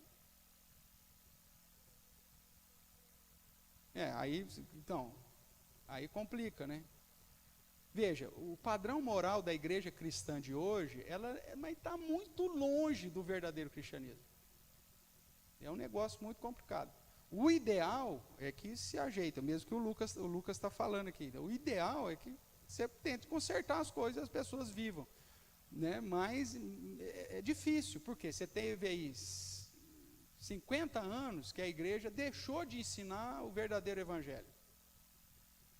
Então, em última instância, a igreja falhou no ensino das ovelhas. A igreja tolerou o pecado, a igreja incentivou, inclusive. Tem igrejas, inclusive, que acontece o divórcio e o próprio pastor ainda chega para a irmã e fala assim, eis que tem uma profecia, Deus está separando para você o fulano. E aí força a pessoa até casar dentro de um contexto daquela comunidade lá. Tem um caso conhecido, né, nosso aí, que forçou a pessoa a casar e vai dar problema, gera problema. E aí você fala, e a pessoa agora, e agora, pastor? Não, quem forçou foi a igreja. Então tem casos e casos, você tem que... Hoje em dia nós estamos vivendo como se nós estivéssemos pregando o evangelho pela primeira vez de novo.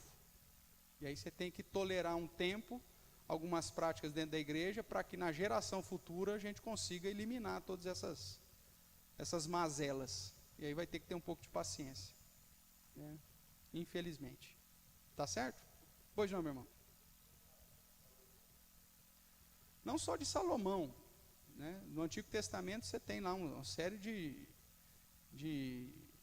servos de Deus que tinha mais de uma mulher. Inclusive você vai para a lei civil lá, ou para a lei de Moisés, que permitia você ter mais que uma esposa, né? Mas o padrão bíblico nunca foi esse, né? Desde Gênesis 2 você vê que o padrão é: deixa o homem pai e mãe e se une à sua mulher. O padrão é monogâmico. E isso é referendado de novo no cristianismo, né? Jesus referenda isso, o apóstolo Paulo referenda isso. Então, mesmo que você tenha um período durante o Antigo Testamento que essa prática foi tolerada e praticada por muita gente, hoje você tem um padrão estabelecido por Cristo e pelos apóstolos que condena isso. Só que ao mesmo tempo você tem uma tolerância para um período. Quando Paulo olha lá para o homem que tinha mais de uma mulher dentro do contexto da igreja, o que ele fala? Exclui, expulsa? Não, ele fala, só não pode exercer o papel de liderança. Não seja um marido de mais, tem que ser marido de uma só mulher. Então, essa questão. Tanto pode ser aplicado na perspectiva da poligamia, que acontecia naquela época ainda, como também nessa questão do divórcio, né? Vai ter alguns teólogos que vai estar, não, isso aqui é só de poligamia. Se o cara já casou, descasou, ele pode ser líder. Eu particularmente sou contra isso. Porque senão você acaba referendando uma prática que a Bíblia condena, de novo casamento, né? E aí você perde a autoridade, inclusive, na hora de pastorear as famílias. O cara chega, mas o presbítero está na terceira esposa, por que eu não posso separar da minha mulher? Você cria uma situação. Então, se queremos voltar a um padrão bíblico de moralidade, então temos que cravar aquilo que a Bíblia crava. Tá bom?